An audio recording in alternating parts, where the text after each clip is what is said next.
The New York Rangers made a bunch of different moves this past regular season, mid-season, with guys like, of course, Jacob Trouba getting traded away, Kaapo Kakko. We saw Ryan Lindgren, Jimmy Vesey, Riley Smith. A bunch of players got traded away from this New York Rangers team.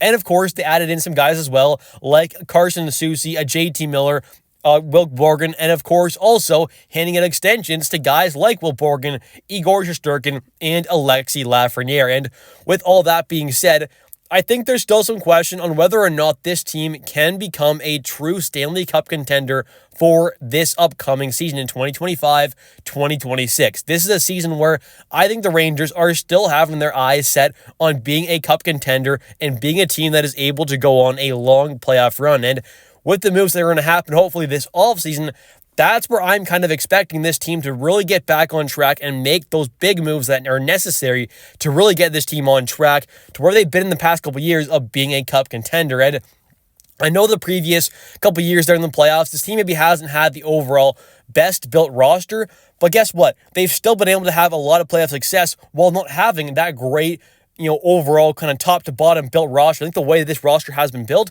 most fans will agree with me when I say this, that it's probably not built the best way for the playoffs. The Rangers in the past haven't had enough guys who I think had that toughness, that energy, that physicality that you absolutely desperately need come playoff time. The Rangers have lacked one of those guys like a Brad Marchand, a Sam Bennett, those kind of guys. And I'm not saying you need those guys who are, potentially getting suspensions. They're on that kind of line the whole time, but some of those guys who are on the edge there, who don't always cross it, who can get under the other team's skin there, can bring that physical play, can be strong, tough, energy kind of players as well. I think you need some of those kind of guys. And, we have someone like Will Cooley now, of course, who this season obviously took a massive step forward in his offensive game. But, of course, we already knew the physicality was still there from what we saw last season. But this team could definitely use more of that. And, I think adding in a guy like Sam Carrick as well this past offseason, signing him to a 3-year deal worth $1 million per season, I think was a really great deal. And that is the exact kind of fourth line center that I wanted to see. And I thought he was an absolute perfect fit as well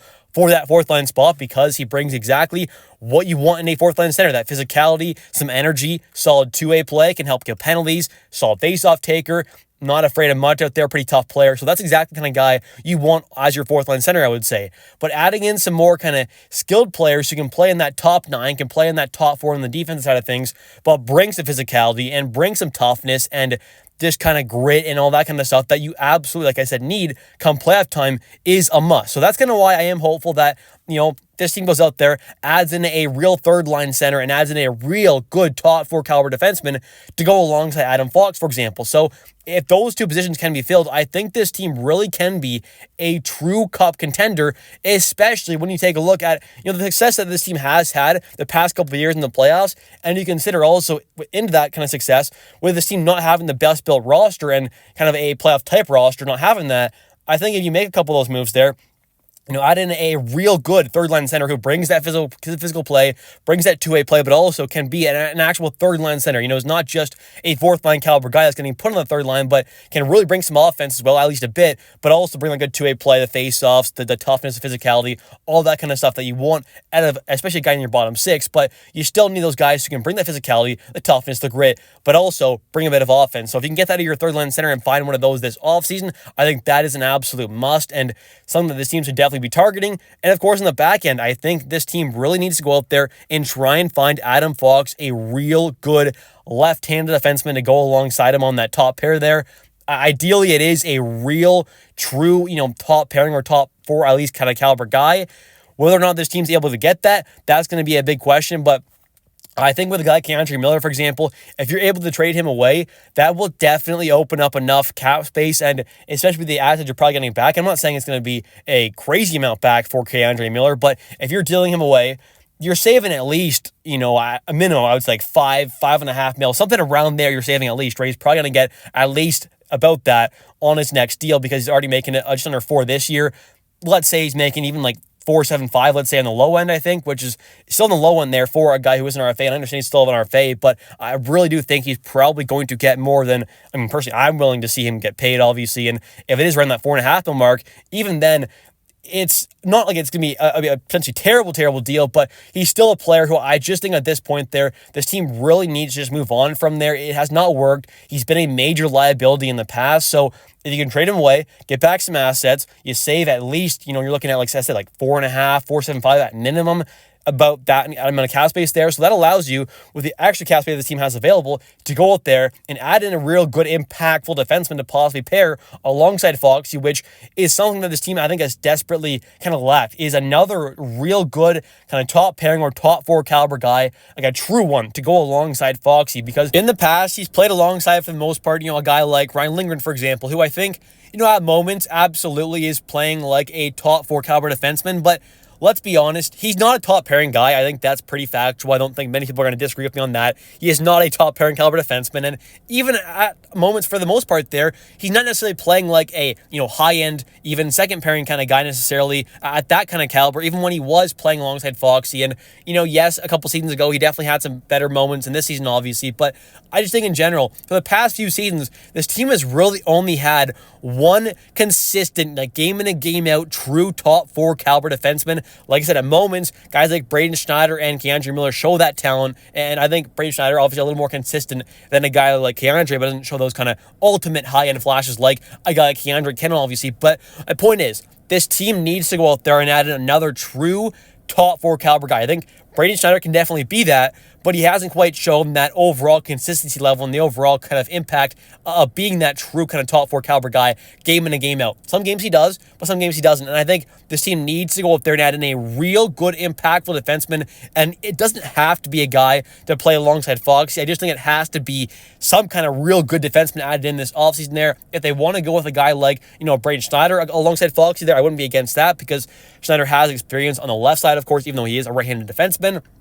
Also, if Keandre does come back there, Foxy and Keandre have had their moments together when they have looked pretty good, so maybe you want to give that another go there. Maybe you want to see Carson Soucy, which I kind of thought once he was traded for, might not be the worst idea to give that a go. Obviously, Carson Soucy didn't have the best start with the Rangers, and I think a part of that is definitely switching systems, and of course, with Phil Housley and the Rangers in general not being a good defensive team this season, I don't put all the blame just on Carson, so I do have hope he can turn things around for next season there.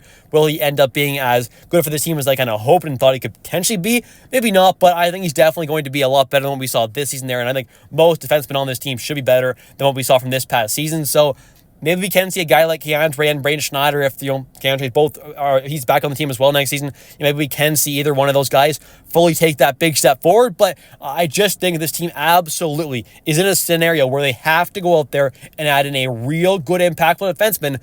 But if they can do that, and a third-line center as well, this team will be in a great spot, I think, to really be a potential cup contender with Mike Sullivan coming in here with a new revamped coaching staff that I definitely expect to be a lot better than what we saw from the previous coaches there. And that's mostly on Laviolette, I think, which I don't fully blame Laviolette, obviously, but he is for sure part of the blame. That is an absolute fact. And, of course, Phil Housley, the defense coach there, I think he was a major problem for this team. I'm not in the locker room, but I just think if he's the defense coach there were clearly some major just issues that I just think go beyond just the players and definitely was a part of the coaching as well. So with a new coaching staff there, a revamped group, add in some more players, I think this team can really get back on track here to being a cup contender. I think this was a pretty big down year. I think a lot of guys had just an overall bad season, especially a bad starter. I mean, not a bad start. There was a few weeks there to begin the season where this team looked good, but after those first couple weeks there, things fell off pretty quickly. So I am hopeful, and I don't think this team is that far away from really getting back on track, especially when you have a goalie like Igor Shesterkin, who does show up in the biggest moments in the playoffs. And of course, this team also has a new, I would say, elite kind of top-tier head coach in Mike Sullivan that has been added to this roster that I definitely think will do some wonders for this team. Anyways, thank you all so much for watching today's video. If you have enjoyed, definitely don't forget to click that like and subscribe button for daily New York Rangers content. I'll catch you next one. But of course, don't forget to comment down below your thoughts on today's video. Thanks for watching. Bye.